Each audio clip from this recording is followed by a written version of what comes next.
Oh. Ada yang ditanam di luar rumah, di bawah jendela, di depan pintu gitu. Dudukkan sama dia, dipegang kepala, dibaca-bacain. Ada bunga yang ditaruh air, suruh mandi. Yang maksudnya untuk membersihkan gitu kan. Diri, ya.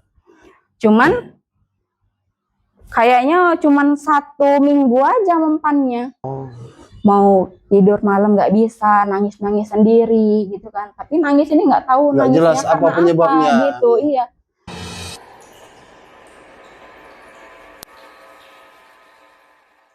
Assalamualaikum warahmatullahi wabarakatuh. Kita jumpa lagi di Juan Kau Podcast, obrolan kampung. Di podcast ini kita akan mengisahkan tentang kejadian-kejadian mistis, kejadian-kejadian horor, kejadian-kejadian yang mungkin tak masuk dengan akal pikiran kita. Apa itu? Langsung aja kita ke tamu kita. Ada Kak Sarah. Apa kabar, Kak? Alhamdulillah. Sehat ya. Nah, Kak Sarah, benar katanya dulu masih gadis yang pernah di mantra cinta ya, atau pelet ya? Iya, benar. Benar ya, Mbak. Mbak Kak Sarah, boleh ceritakan ke kita? Boleh. Gimana awalnya Kak Sarah ini pernah kena mantra pelet tersebut? Jadi awalnya itu di sekitar pertengahan tahun 2016. Di sekitar bulan Juni kalau nggak salah. Jadi pada saat itu kan di tahun 2016 itu baru pertama kali dimulai itu proyek di Semangke itu. Proyek pembangunan di Semangke itu. Nah, pada saat itu yang baru pertama berdiri itu kan ada satu PT gitu kan. Terus singkat cerita di keseharian itu jumpa lah gitu kan, waktu saya mau pergi kerja, dia juga sama kawan-kawannya rombongan mau pergi kerja, selalu lah jumpa setiap pagi, adalah sekitar 3 mingguan selalu berjumpa pagi itu kan. Jam kerja orang itu sama, jam pergi kerja saya juga sama kan. Dari situ di setiap jumpa itu setiap pagi memang ada satu orang yang paling mencolok gitu nih, yang paling sering rajin ganggu, sering nyapa gitu kan. Oh iya. Saya nggak terlalu sering ambil hati pada saat itu kan. Sampai saya nggak tahu dari mana dia dapat nomor kontak saya, dia mungkin lacak-lacak kan dari orang-orang kawan-kawan dia yang ada di sekitar rumah saya gitu kan. Kebetulan mereka juga satu rombongan itu ngekosnya di sekitar rumah saya gitu. Oh gitu. Jadi udah dapet dia nomor kontak saya, sampai dia kan gitu dapat nomor, masa itu kan belum ada WhatsApp ya, masih BBM itu yang BlackBerry Messenger itu kan, masih BlackBerry Messenger. Dia langsung itu BBM saya, langsung kirim, ini kamu kan, katanya gitu kan. Boleh kenalan nggak? Langsung dia itu langsung monoton kali gitu loh. Memang langsung nggak ada basa-basi, tanya dulu, apa dulu gitu, nggak ada. Langsung tiba-tiba kirim foto saya dari BBM itu, langsung ngajak kenalan, langsung memang menuju ke serius gitu kan. Udah selama ini udah hampir 3 minggu aku tengok kau, kita selalu jumpa gitu kan. Jadi itulah kan, kalau boleh kenal aku datang nih, katanya gitu kan, langsung gitu kan. Jadi gitu saya bacanya kan, loh ini kok tahu-tahu gitu baru kenal aja, baru masuk nomornya baru sejam 2 jam langsung udah main datang-datang aja gitu kan. Loh kau siapa rupanya? Memang kau tahu rumahku? Tahu lah, aku tahu semua tentangmu. Oh gitu. Bahkan aku punya banyak fotomu, katanya gitu kan. Dia mungkin dapat dari Facebook atau dari yang lain gitu kan. Ya udah, nggak saya respon, 2-3 hari nggak saya respon, hari keempat dia datang. Kebetulan pada saat itu di rumah saya itu warung gitu kan. Oh, depan rumah warung. Di rumah itu orang tua itu ada usahanya buka warung gitu kan, miso, goreng-gorengan segala macam, memang pas lah untuk nongkrong-nongkrong. Untuk kerja ya. Iya, untuk minum-minum kopi, karena kan waktu itu gencar-gencar kali nih kan, orang dari mana-mana datang cuma untuk di proyek gitu kan. Oh iya. Datang dia, ya itu modusnya memang pertamanya mau ngopi gitu kan.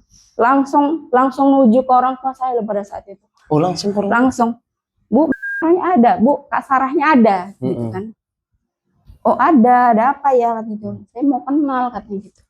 Langsung nuju, panjang cerita sama orang tua pada saat itu. Ya udahlah, saya dipanggil kan. Ya saya kayak bingung-bingung gitu kan. Loh ini apa ya gitu, nggak ada loh Mak, gitu kan. Nggak ada loh Pak, gitu kan pada saat itu. Bahkan baru 1 kali aku chatan sama dia, terus nggak aku respon lagi. Ini hari lah dia datang yang kedua kali, gitu. Jadi ya udahlah kan, aku pikir kan pada saat itu baru kali ini ada laki-laki yang kok segigih ini gitu kan. Iya. Mungkin memang maksudnya niatnya itu memang benar pada saat itu kan, kok gigih kali ini nggak diperdulikan, chat semua nggak dibalas juga tetap berani gitu kan. Karena sejauh itu kan yang saya kenal laki-laki itu memang semuanya mental tempe. Gitu sudah datang ke rumah terus ngilang, nggak ada kabar. Iya, paham saya laki-laki. Iya. Karena pada saat itu kan masih gadis-gadisnya, masih onces-oncesnya gitu kan. Itu dari tamat sekolah, itu di umur berapa itu? Itu kalau di 2016 itu kalau nggak salah di umur 18 atau 19 gitu tahunan gitu ya. Iya. Lalu? Ya itulah kan, saya pikir kok baru kali ini ada laki-laki yang kayak gini. Nekat. Nekat kali, gigih kali, bisa berani pula ngomong sama bapak. Karena kan dulu bapak itu, almarhum bapak itu dikenal galak gitu kan. Gak ada lah yang berani gitu kan, nyapa bahkan. Bener. Jangankan untuk cerita panjang lebar, nyapa aja pun gak berani gitu lah dulu almarhum bapak itu dikenal kan. Jadi saya pikir, oh kok ini berani kali dari sekian banyak yang aku kenal, kok kayaknya baru ini gitu kan. Bahkan gak aku pedulikan pun dia langsung menuju ke orang tua, langsung ke pembicaraan yang serius ke orang tua gitu kan. Bahkan waktu aku gak mau keluar nemui dia aja, dia bertahan nunggu supaya tetap keluar. Nunggu gitu di kan. rumah? Nunggu di depan itulah kan. Sampai malam, sampai jamnya udah mau tutup si warung ini tadi pun dia masih ditahankan sampai awak keluar dulu. Gitulah dalihnya. Ditanya sama mama kan, lo kok nggak pulang bang? Mau ketemu mau ketemu Sarah dulu, mau ketemu si Sarah dulu bu, pinamat sebentar. Gitu kan. Jadi karena dia selalu kayak gitu, kalau anak muda kan biasa sih malam Kamis, malam Minggu, malam Kamis, malam Minggu rajin gitu kan waktunya gitu kan. Selalu itu malam Kamis, malam Minggu adalah. Aku rasa sampai 3 mingguan lah dia bertahan kayak gitu. Dengan kegiatan yang sama? Dengan kegiatan yang sama. Setiap pulang kerja dia kan di malam Kamis datang. Nanti nggak diopeni malam Minggu datang lagi. Malam Kamis datang lagi gitu. Gigih dia ya? Gigih betul. Sampai aku keluar lah kan. Oh kan nggak mau menjumpai dia itu kan berpikir ya kan. Ini cemana ini sebetulnya ya kan. Satu sisi orang tua juga gini kan.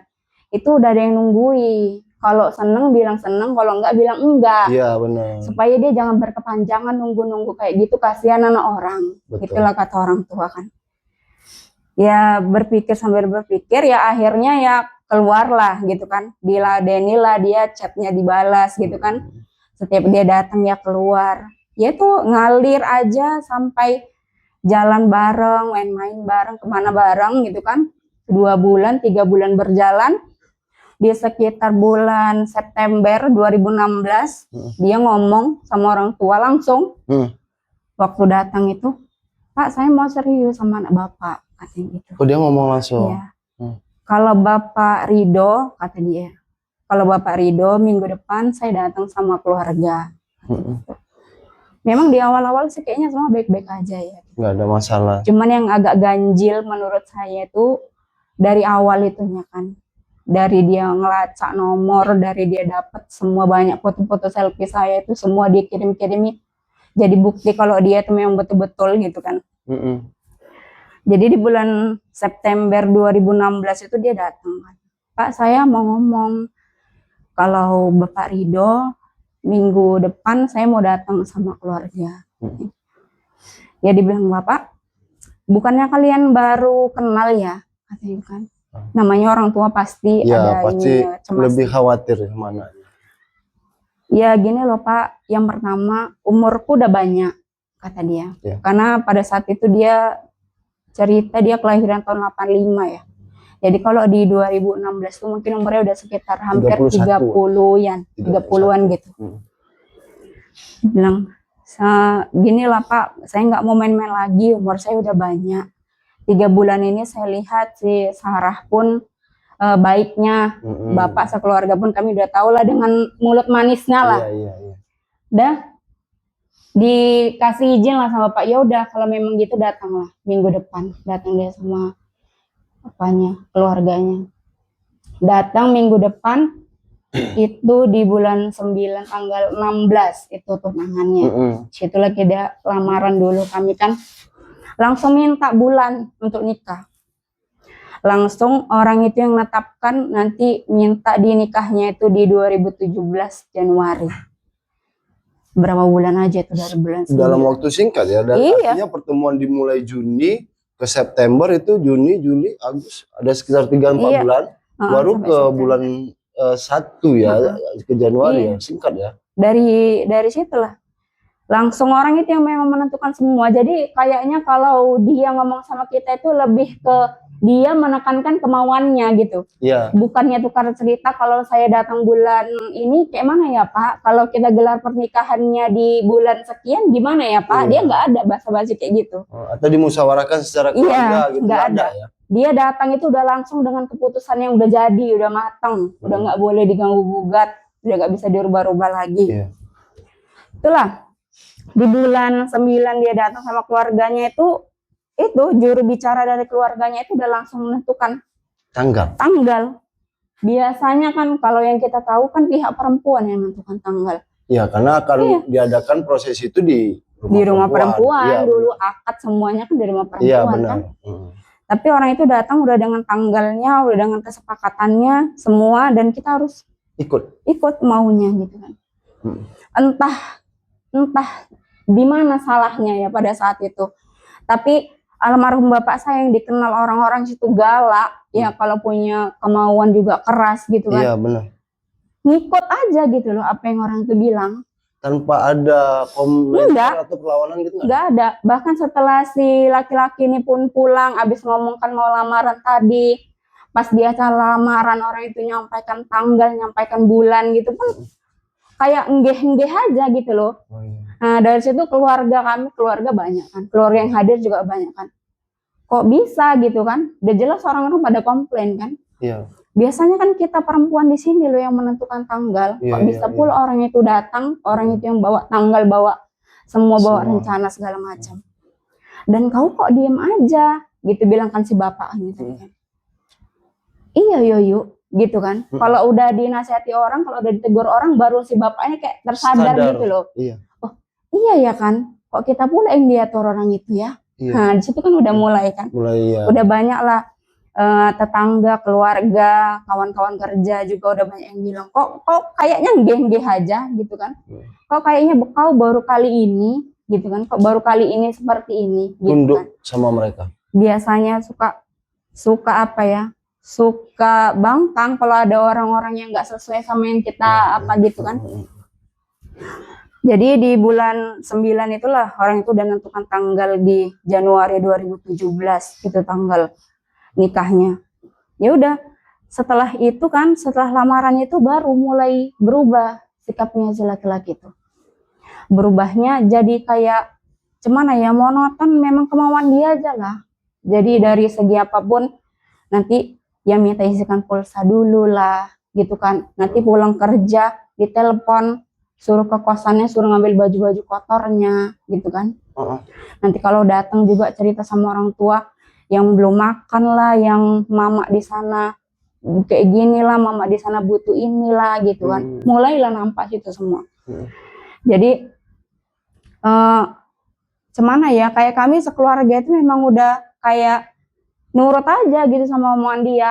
Aku disuruh datang ke kosannya ngambil baju kotor, ngambil apa pagi-pagi, suruh ngantarkan makan dia gitu kan. Jadi dia kos itu pun waktu itu sempat dibantu mendiang bapak bayar kosannya karena dia bilang belum gajian lah, udah mau terusir dari rumah kos lah. Mama di sana belum dikirimi uang makan lah gitu. Mulailah dari si bapak itu pun juga kayak gitu kan. Makanya ini orang-orang keluarga tetangga semua pada bingung, ini kok kayaknya kalian ya yang disetir sama ini orang baru yang baru berapa bulan gitu kan. Cuman pada saat itu belum ngeh kali ya kan, belum sadar, cuman sekedar kalau ditegur oh iya ya udah, tapi tetap lanjut aja gitu. Kalau ada yang negur tetap oh iya ya, loh iya ya, cuman gitu aja.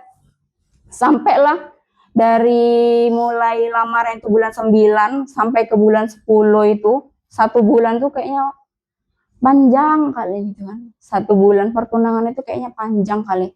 Karena kayak capek kali gitu loh. Iya. Capek kan.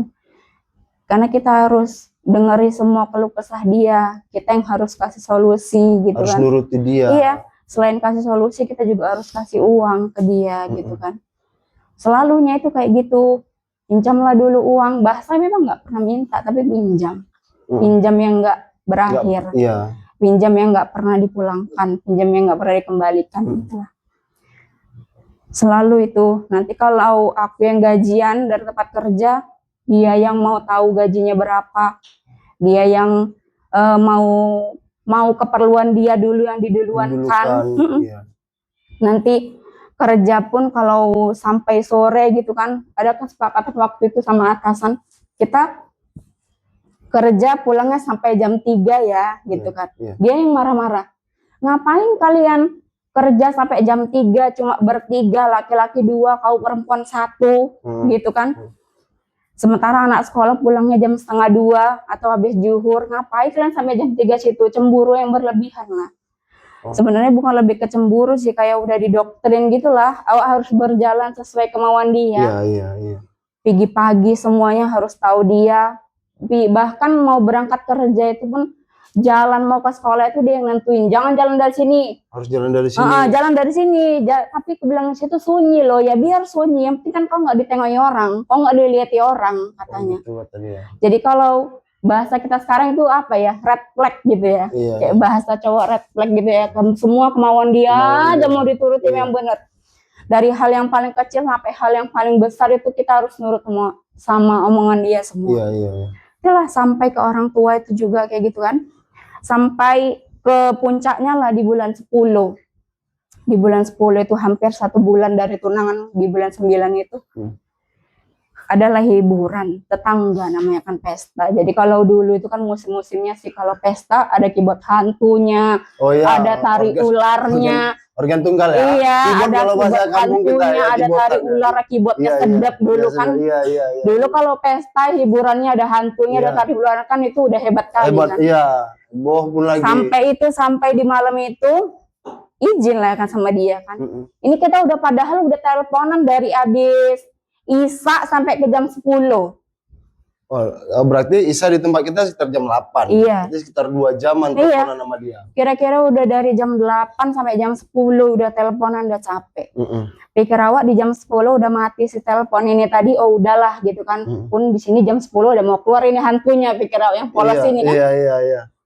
Pergi lah, awak tinggal lah si HP ini tadi teleponan udah 2 jam habis lah baterai udahan. Pikir awak udah nggak ada lagi lah yang mau dibilang. Betul. Pergi ke rumah tetangga, lihat hiburan itu. Rupanya dia masih mau nelpon lagi, dia nyambung nelpon, gak diangkat-angkat. Sampai nelpon ke orang tua ngamuk-ngamuk. Yang kemananya si Sarah ini pak? Kata gitu kan. Lo pergi tadi dia nengok keyboard, ngapain dia kegatal-gatalan nengok keyboard? Kata itu. Kegatalan dia mau cari-cari laki-laki lain dia gitu. Ngomong sama bapak dia udah mau maki.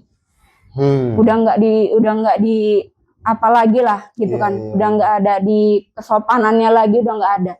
Ngapain dia keluar-keluar naik keyboard mau kegatalan, dia mau cari laki-laki dia katanya.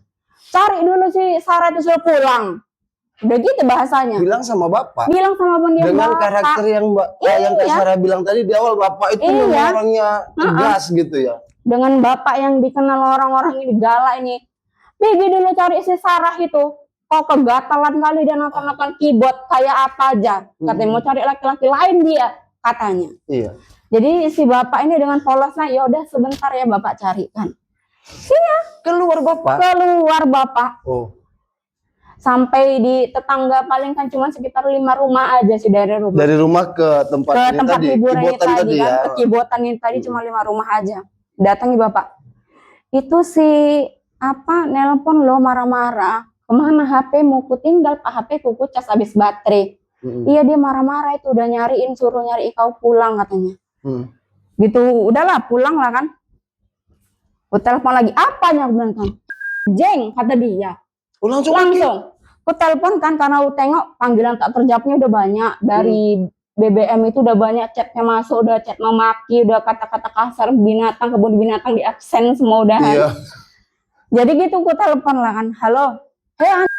Langsung kata dia. Iya. Ngapain kau kegatal-gatalan kau nonton hiburan? Kata dia bilang gitu. Nonton keyboard tadi.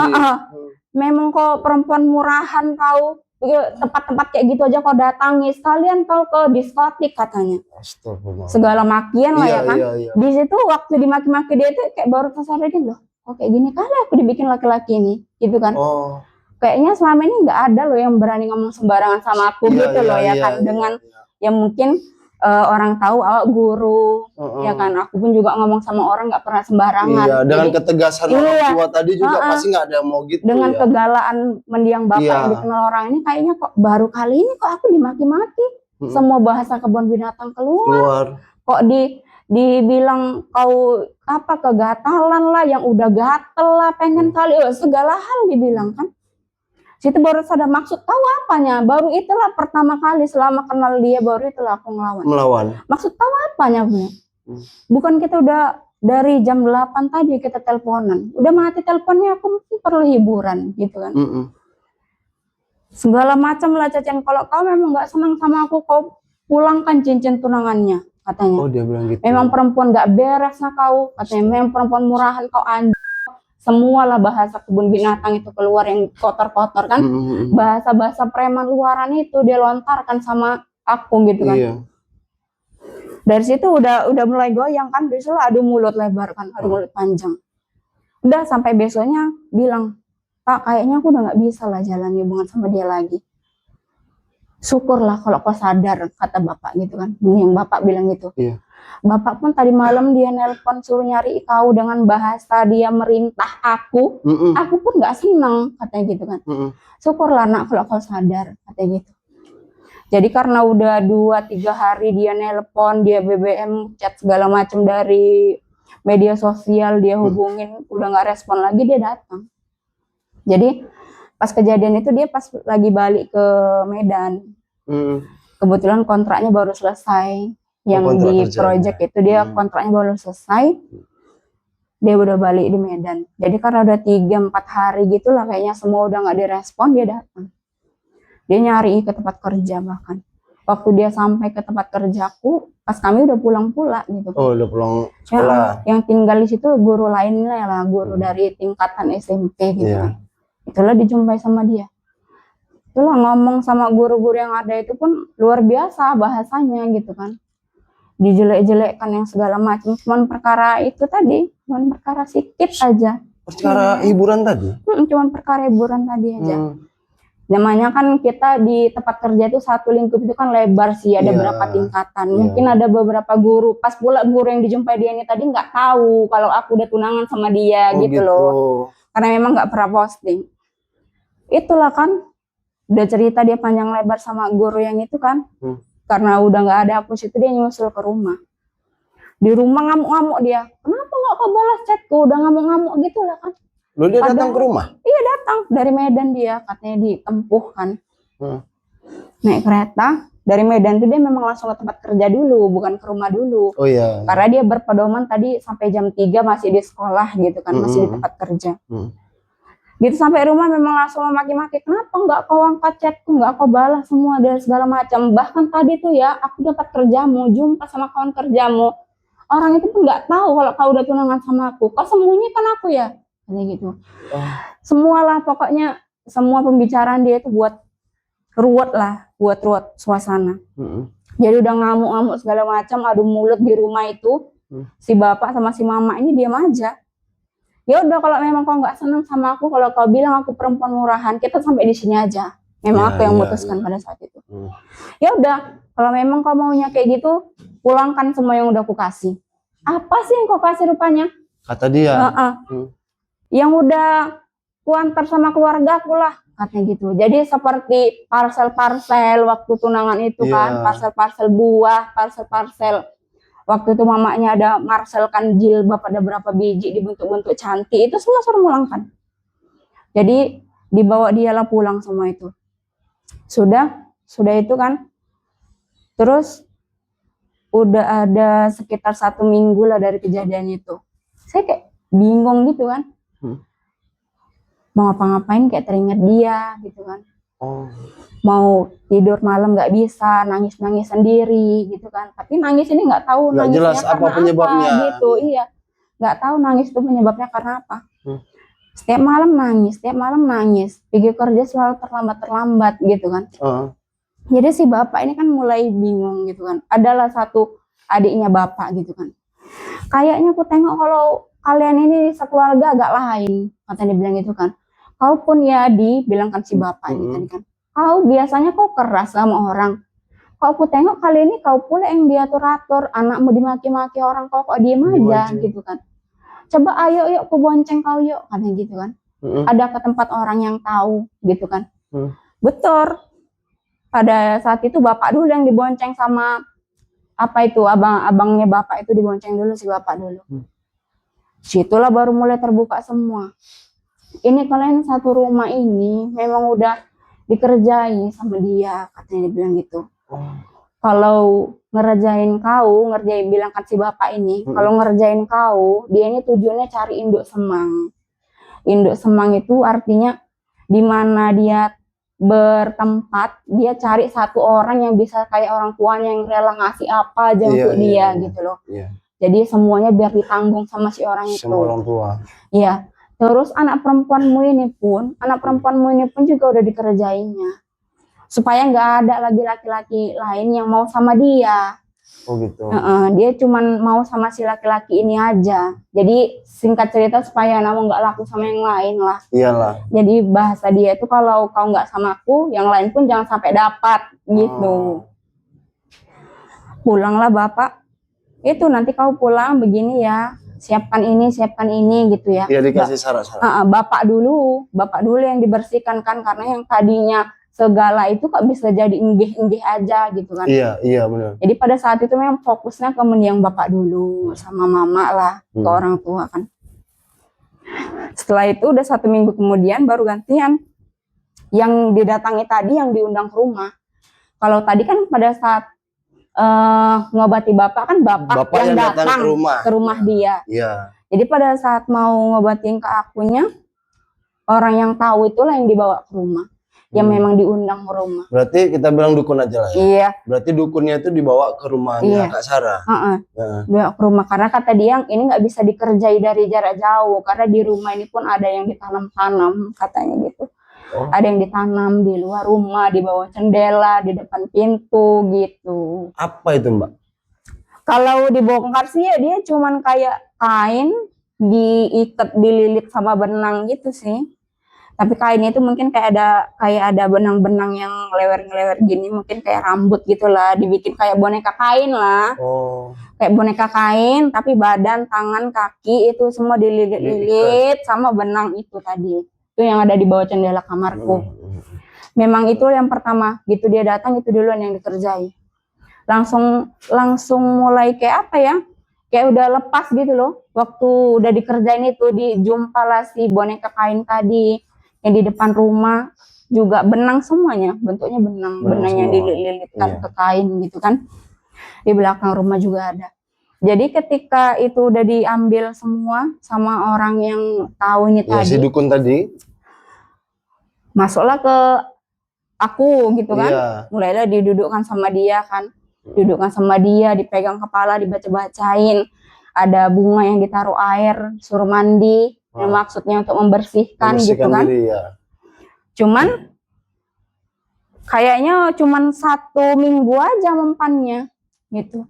Masuk minggu kedua dia udah nggak balik-balik lagi kan.